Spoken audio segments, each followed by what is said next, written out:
Aujourd'hui, jeudi 16 avril 2026, Mohammad Reza Aref, premier vice-président iranien, a écrit sur son compte le réseau social X un message adressé au pape Léon, chef catholique du monde.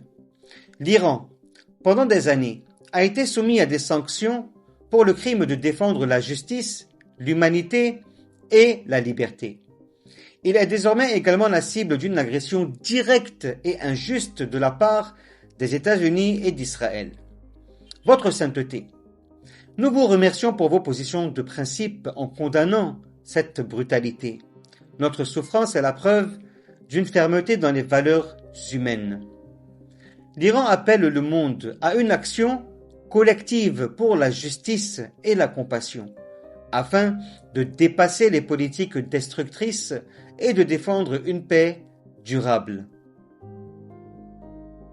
Les Iraniens, avec tout ce qu'on vous a dit d'eux, regardez comment est-ce qu'ils parlent avec le pape, comment est-ce qu'ils parlent avec respect.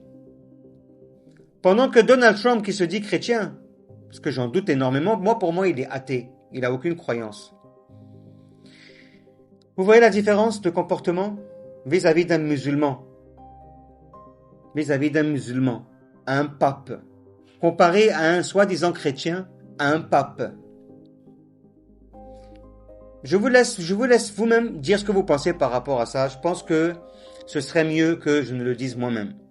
Donc, on va passer à l'Espagne. Regardez ce que les Espagnols ont commencé à faire en Espagne.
Vous savez ce qui m'écoeure dans cette affaire? Nous avons nos pays soi-disant arabes, que moi je ne considère sincèrement pas musulmans. Parce qu'un musulman, un vrai musulman, ne peut jamais accepter voir ce qui se passe à Gaza et rester bouche bée. Et surtout, avoir des accords entre gouvernements avec ces personnes-là. Des personnes, bon, je ne sais pas s'il faut dire des personnes, mais avec ces criminels-là. Je pense que c'est le mot qui serait plutôt mieux adapté à ça. Et que je vois aujourd'hui mes frères et sœurs chrétiens en Espagne qui font ce que sont censés faire nos frères musulmans. Excusez-moi, je vais rentrer un petit peu dans les détails. On parle de sunnisme. Donc, en gros, l'Arabie Saoudite est un pays sunnite, un peu plus tiré sur le wahhabisme, l'extrémisme total. Et nous avons aujourd'hui ici la Palestine, qui est aussi sunnite. Bon, majoritairement, ils ne sont pas wahhabites, mais ils sont sunnites. Chrétiens, juifs, et j'en passe. Vous imaginez que même pas une seule personne parmi eux est capable de sortir et dire à ces gens-là d'arrêter ce qu'ils font, de les contrecarrer, de les bloquer, d'agir de sorte à ce qu'on puisse en finir avec eux? Non. Ils ont des accords, l'accord d'Abraham. Les accords d'Abraham.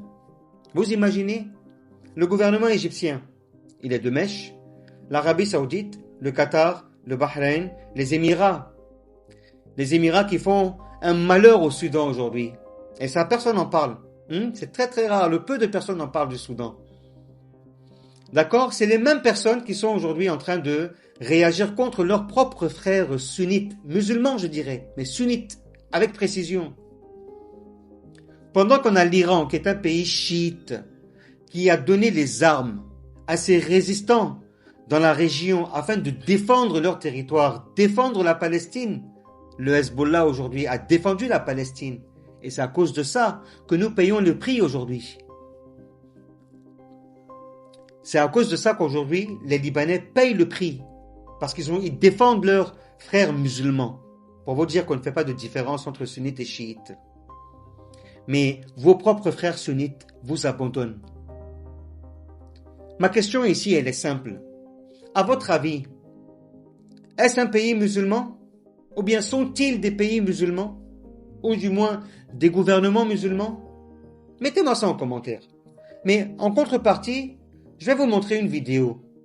Des bulldozers, écoutez bien, des bulldozers israéliens ont entamé la démolition de plusieurs habitations dans les villages d'Al-Dayouk at-Tahta, près de la ville de Jéricho, en Cisjordanie occupée. Regardez la vidéo.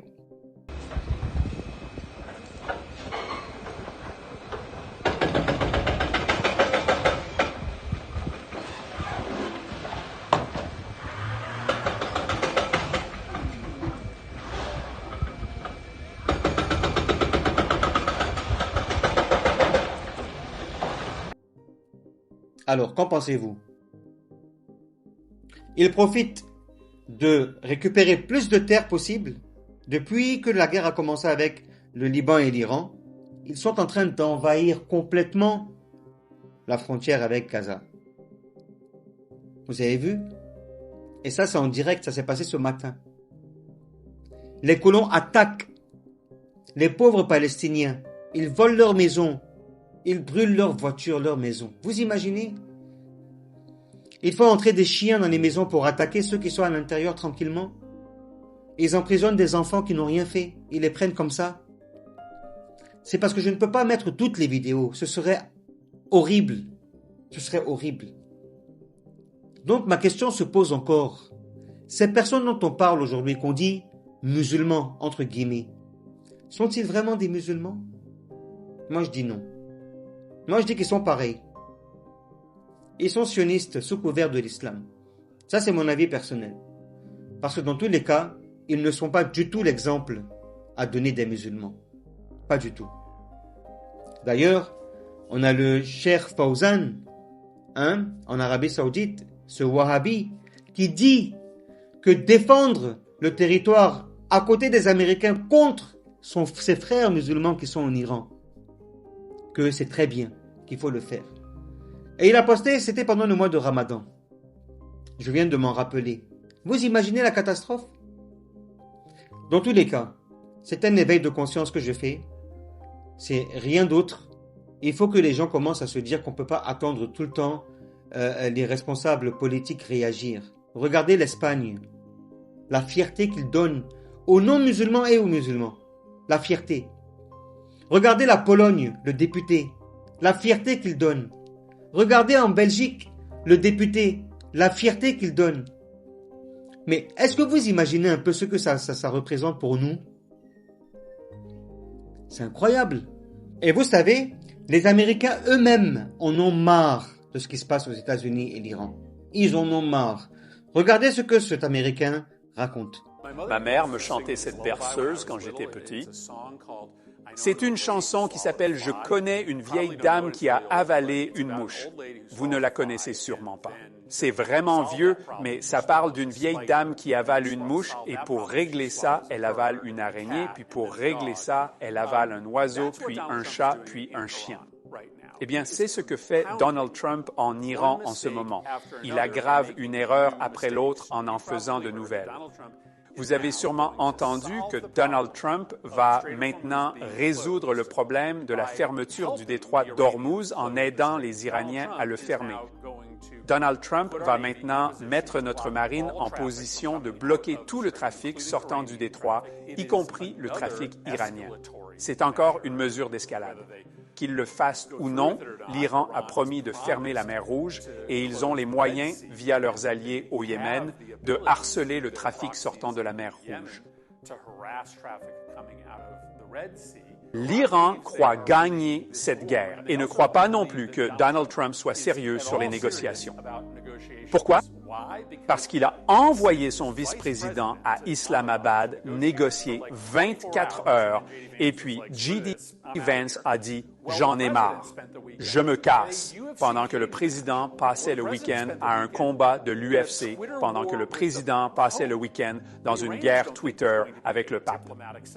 Les Iraniens ne croient pas à un règlement diplomatique parce que le président des États-Unis ne prête aucune attention à ce qui se passe en Iran, et c'est peut-être pourquoi il donne le feu vert à des stratégies folles comme ouvrir le détroit d'Ormuz en aidant les Iraniens à le fermer.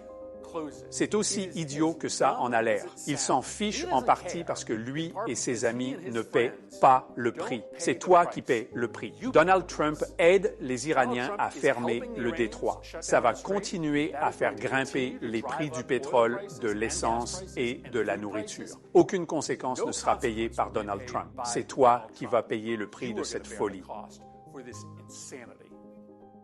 Tout à fait. Et là, on parle seulement du détroit d'Ormuz. Si les Yéménites décidaient par exemple de fermer Bab al-Mandab, tous ces bateaux qui passent de l'Europe pour venir en Afrique ou de l'Afrique vers l'Europe seront tous bloqués. Il n'y aura plus de passage maritime. Ils seront obligés peut-être de faire un grand tour, mais ça ne les arrangera pas. Ça coûtera beaucoup plus. Donc vous imaginez un peu la gravité de ce que Donald Trump est en train de faire aujourd'hui. Enfin bref. Si vous n'êtes pas encore abonné, n'hésitez pas à le faire. Mettez-moi en commentaire ce que vous pensez par rapport à ça. Ça m'intéresse d'avoir vos avis. Et si vous avez suivi la vidéo jusqu'à la fin, s'il vous plaît, merci de bien vouloir liker la vidéo et la partager. Salam.